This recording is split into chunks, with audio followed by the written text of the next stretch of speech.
Please like the video and share your thoughts in the comments. Your feedback helps make the content better. I came home to a dark house and a silent kitchen. The lasagna I'd prepped before work sat wrapped in foil, untouched. Her shoes weren't by the door. The note I'd expected didn't exist. I texted, "You out with the girls again?" I took a shower, cleaned the counter, poured a glass of tap water like a man playing house by himself. Around 11, already in bed, my phone buzzed. "Yeah, sorry soon," she wrote. Then nothing. No door, no keys, no wife. That was the night I admitted I didn't have a partner. Yeah, I had a roommate who financed her own freedom with my patience.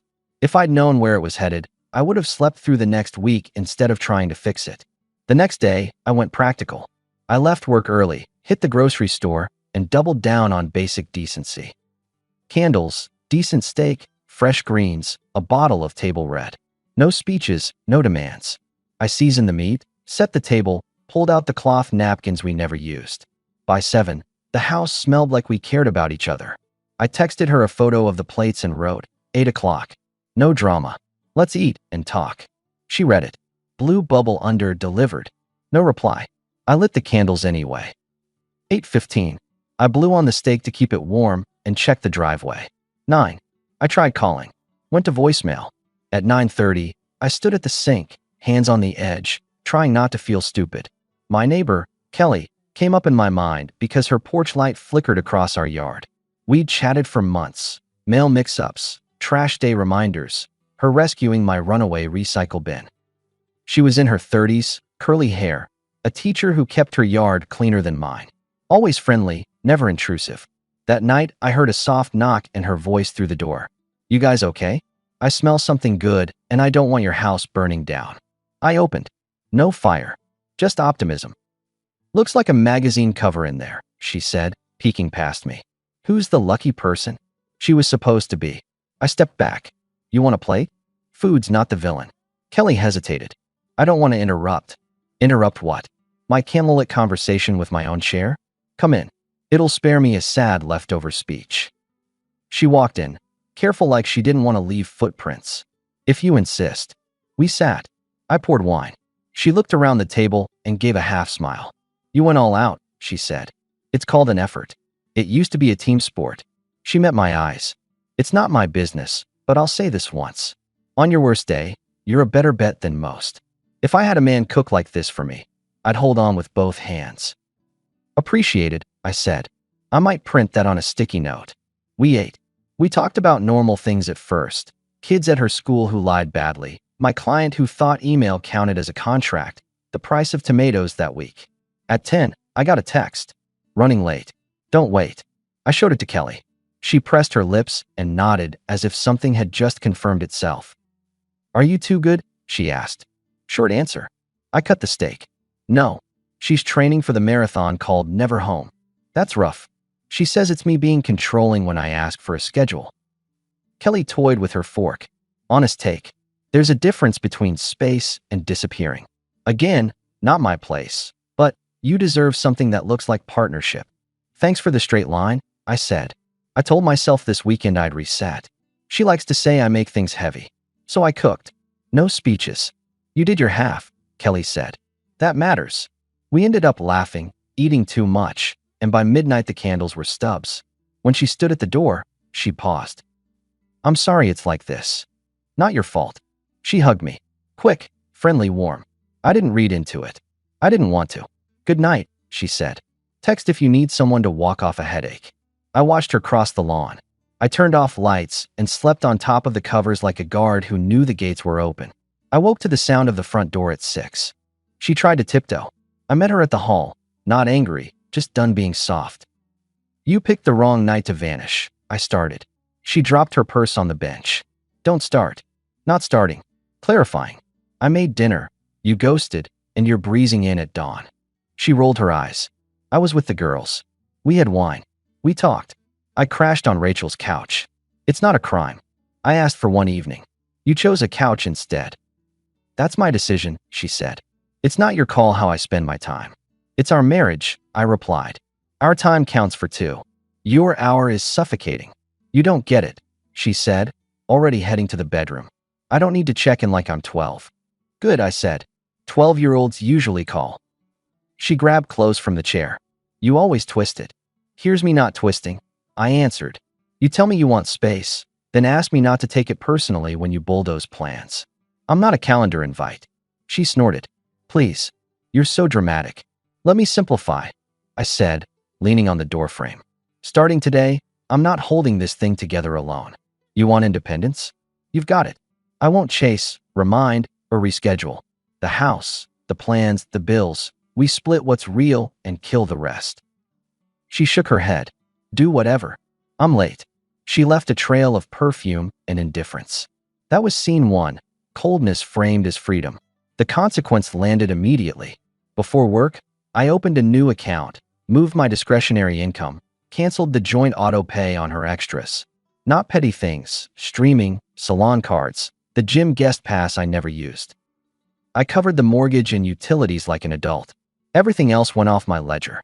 I left a note on the fridge. We go half on basics. Personal stuff's personal.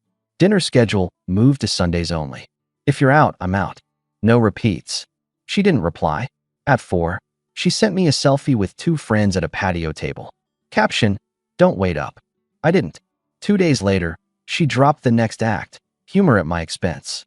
I was in the kitchen Saturday morning, making eggs and coffee, when she walked in, hair up, sunglasses indoors.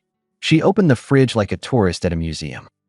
You're domestic today, she said. Cute. I like breakfast, I said. Rachel says you're intense, she added, picking at a blueberry. Always planning, always ready with a speech. Rachel's studying my marriage now. She notices things. We all do. That you all like my tab? I asked dry. I noticed that too. She rolled the blueberry in her fingers. Why so stingy all of a sudden? It's not like you're hurting. I'm not interested in funding a lifestyle that doesn't include me, I said, pouring coffee into a plain mug. Call it a boundary. Your favorite word. It used to be ours, I said. We're taking a break from that until further notice. She clinked the blueberry into the sink. Okay, Mr. Boundaries. I'll be out tonight. Again. It's been a week. I'm not your parent, I said. Enjoy. She studied me. You're not even going to ask where. Nope. You don't care. I care about respect.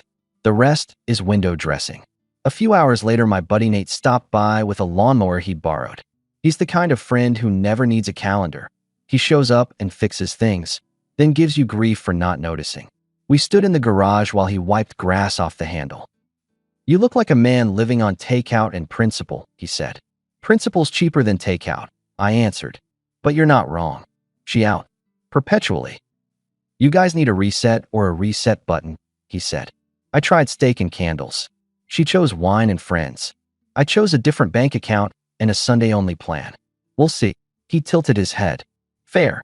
Just remember, people test the fence. If it bends, they ram it with a truck. He left me with that. By late afternoon, she texted, I'll be home by midnight. We can talk. That was the first softening. Not apology. Not ownership. Just the promise of air. Midnight came and went. She didn't show. At 1:30, I turned off the porch light.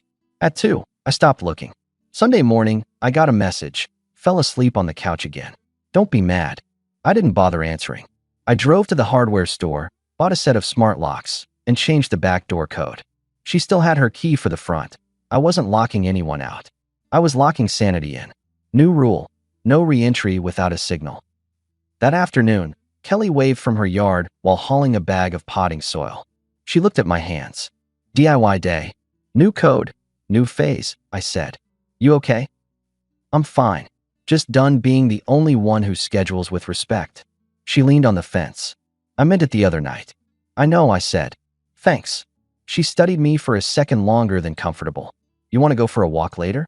I'm hitting the loop before sunset. Sure, I said. Text me. We walked the greenway at 6, 2 people who didn't need to fill silence. When she talked, it was about real things, her mother's health, the kid at school who kept bringing his little sister breakfast because their pantry was empty. She wasn't performing empathy. She just had it. At the end of the loop, her phone buzzed. She glanced at it and frowned. All good. I asked. You got a minute? Always. She showed me a post.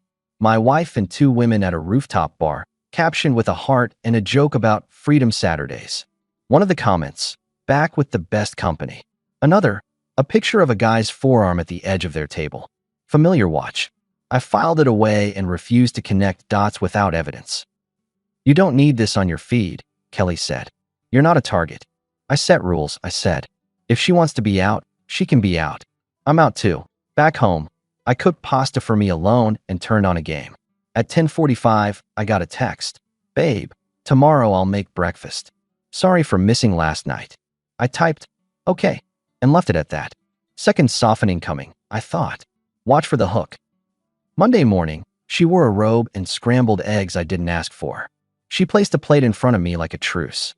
I've been stressed, she said. Everything feels heavy. You make it heavy by dodging. I know. I'm trying, she said, sliding into the chair. I appreciate how much you do. That's new, I said. I mean it, she replied. Let's try to make this week calmer. Try is cheap, I said, sipping coffee. But I'll take calm over chaos. She nodded, eyes big, hands wrapped around her mug like she was hugging it for warmth. We ate in a shallow quiet. After breakfast, she kissed my cheek and said, I'll be home by 10. Save the promises, I answered. Just be. At noon, I took my other initiative on foreign ground. I stopped by my office partner's place, a shared workshop where we store equipment and meet clients who still like handshakes. We keep books clean and routines tighter than most. I logged into our corporate account and initiated a pay split tweak to make sure my personal deposits routed only to my new bank. Then I scheduled a consult with a financial planner I trust. Not a war move. A peace move in case peace failed. My phone buzzed as I left the office. Kelly, I found a good taco truck at the park. Want to grab one later? I wrote back, count me in. It wasn't a date. It was food and air. Still, the relief of making a plan that stuck felt like therapy. That evening, we stood in line for tacos behind a group of teenagers debating hot sauce like it was rocket fuel. Kelly ordered two and pushed one into my hand. Don't look at your phone while eating this, she said. You'll wear it. Noted. We sat on a bench. She took a bite and shut her eyes like it had fixed something. I laughed. It was the first easy sound out of me in weeks. Then my phone buzzed. A picture from my wife of wine glasses again. A caption, don't be mad. We had tickets to a thing. My reply was a period. I put the phone face down. Kelly watched. You think this is going anywhere good? She asked.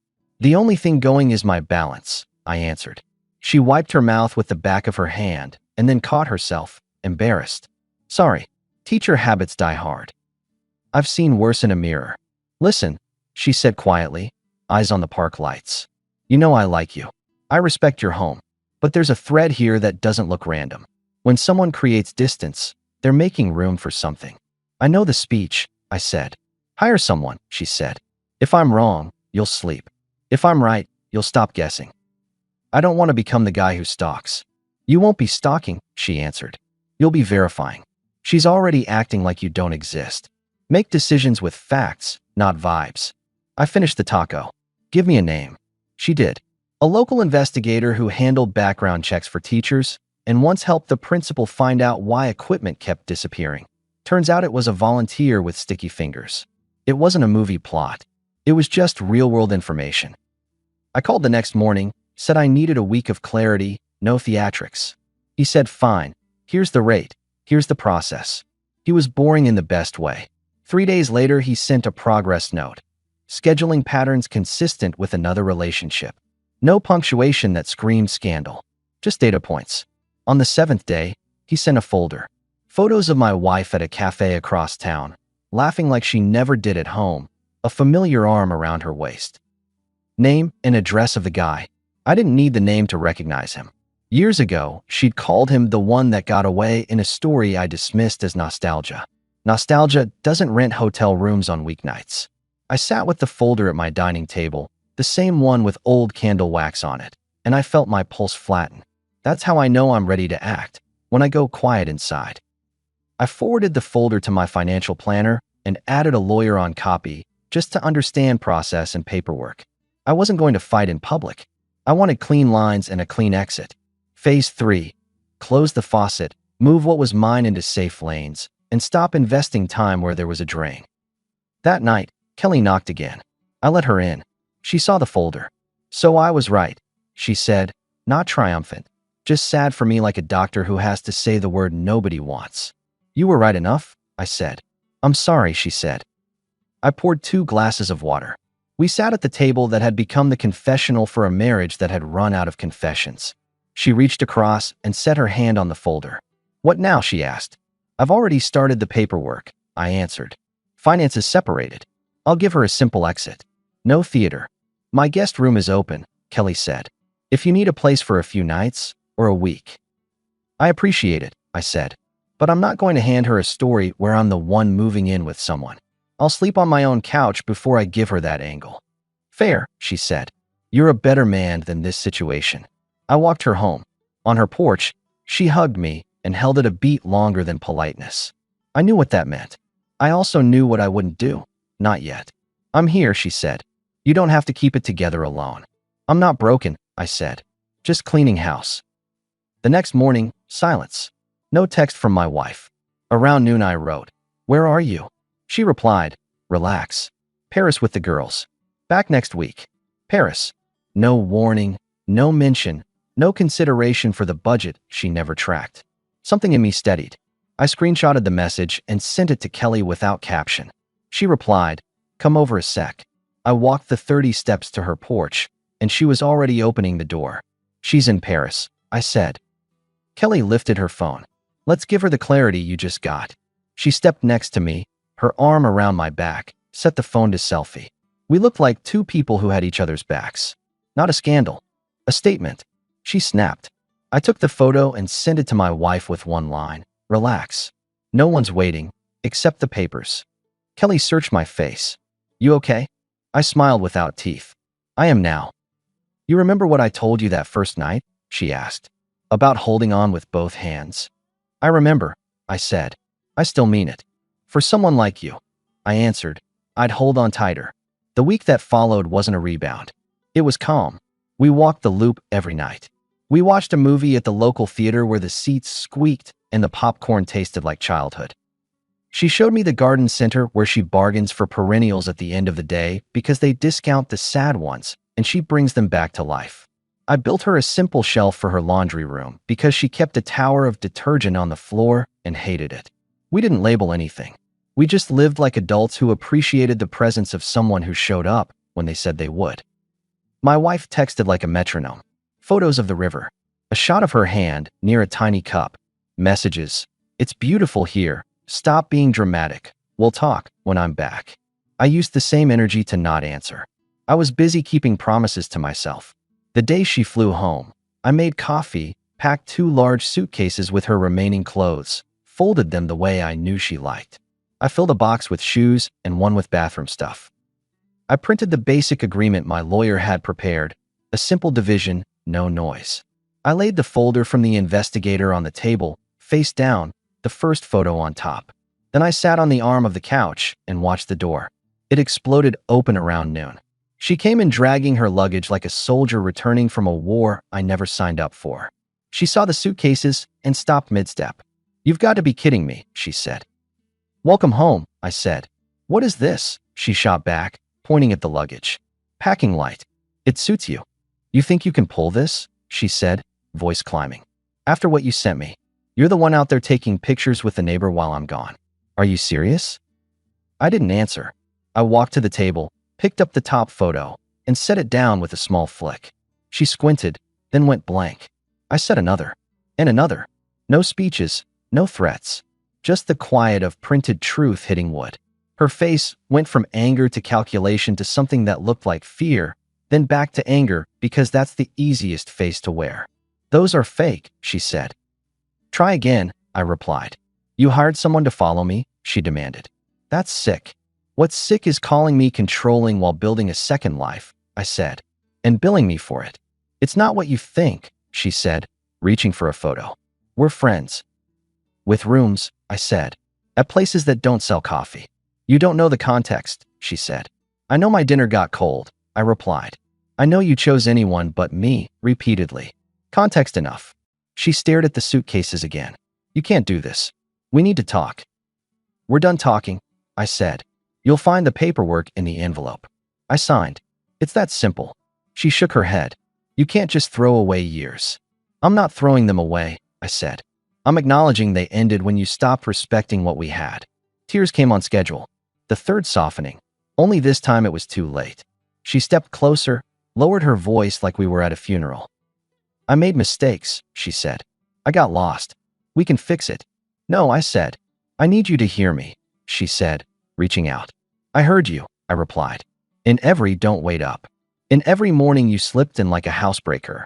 In the message from another country that told me to relax. And now I'm relaxed. I'm begging you, she said. Please. Save it, I said. Take your things and go where you've been going. You'll feel at home. She wiped her face with the heel of her hand. What about us? I looked at the table with the photos. There's no us left to put back together. I carried the suitcases to the porch. She stood there, arms crossed, either waiting for me to break or to burst. I did neither. I'll tell people what you did, she said. Tell them the part you like, I said. Facts don't flinch. You're cold, she said. No, I answered. I'm finished. She dragged the suitcases to her car. The door slammed like a punctuation mark she thought would be mine. I watched her back out fast. I closed the door, locked it, and sat at the table in a house that finally matched the truth. After the noise settled, I walked to Kelly's porch. She was kneeling by her planters, hands in soil, no fuss. She looked up. She read my face. It's done, she asked. It's done, I said. She stood and brushed her hands on her jeans. Then let's mark it. We took a slow drive to the lake. No music. We ate sandwiches on a bench and watched a couple of dogs make idiots of themselves in the shallow water. She leaned against my shoulder like she'd been waiting to do it with permission. I didn't fight it. We didn't rush anything. We just existed without tiptoeing. That night, I slept. A week later, the paperwork was final enough for me to move freely. I didn't burn anything. I didn't badmouth anyone. I signed things, moved the rest of my money, and changed the last lock. The house felt different. Not quieter, truer. Kelly and I slid into the thing we'd been circling with honesty. We weren't teenagers. We didn't pretend the timing wasn't messy. But we also didn't hide like what we had needed a shadow. We kept it simple. Dinner at a diner that didn't ask for reservations. A hike where she kept pace on the hill and then pretended she wasn't winded at the top, and I pretended not to notice. She left a toothbrush at my place without ceremony. I built her a little shelf by my bathroom mirror. She laughed at that. You're efficient, she said. I believe in good carpentry, I answered. We took a Saturday and drove out to a dealership lot, and I traded my old, faithful truck for something newer with fewer miles. She teased me about being sentimental. I told her I save it for people, not doors on hinges. Work picked up. Nate and I landed a contract with a property manager who liked that we showed up early and didn't brag. I hired a part-time guy to keep up, a kid who said sir and meant it. I'd like to say my ex learned something. What she learned was that the orbit changes when the sun moves. She texted, "We should talk. I'm in a rough spot." I didn't reply. Nate ran into her at the grocery store once. He said she looked surprised he didn't ask how she was. The point of stepping out is stepping out. You don't circle back to get graded. Weeks passed. On a humid Thursday, I came home to find Kelly on my porch with a pizza and a six-pack of sparkling water. We ate on the steps. She pushed a slice toward me and bumped my shoulder. "You look lighter," she said. "I am," I replied. "Good," she said. "You deserve that." I watched a neighbor carry a toddler up the walk with both hands under her arms like a forklift. Life goes on whether or not you run to catch it. Kelly took my hand and laced her fingers through mine like she'd always planned to. "One more thing," she said, grinning. "I told you I'd hold on with both hands." I wasn't kidding. "I know," I said. "That's why we're here." Months later, we stood in front of a small group, friends who show up at birthdays and people who would answer a call at 3 a.m.